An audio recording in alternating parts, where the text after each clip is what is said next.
Faites-vous ce que vous dites. Les mots ont-ils encore un sens? Eh bien, en cette nouvelle saison, nous avons décidé de nous interroger sur cette phrase. Oui, faites-vous ce que vous dites. On ne le traitera pas sous langue philosophique ni personnelle, mais professionnelle. La vraie force d'un dirigeant, c'est son alignement, notamment entre les mots et les actes, entre sa capacité à susciter l'engagement et la confiance, grâce justement au fait que ces mots ont un poids, du sens et qu'ils seront suivis de faits.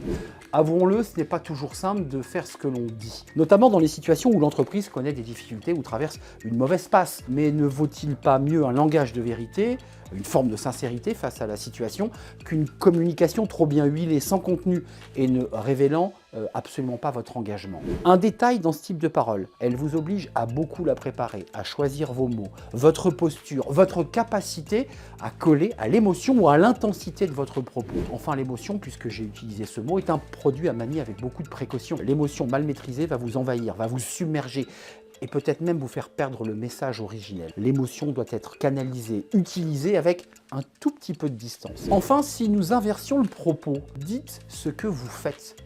Et pour conclure, ça me fait penser à la phrase de Peggy dans son livre Notre jeunesse. Il faut toujours dire ce que l'on voit. Surtout, il faut toujours, ce qui est plus difficile, voir ce que l'on voit, disait Charles Peggy dans ce livre. J'ai appris un truc, un tips venu de la télé et de l'émission Capital pour laquelle j'ai eu le privilège de travailler comme journaliste. La méthode était simple. Il fallait, même lorsque l'image le montrait, expliquer l'image avec du commentaire qui venait le suréclairer, pour que le téléspectateur qui écoute soit pris par la main, comme on disait à l'époque.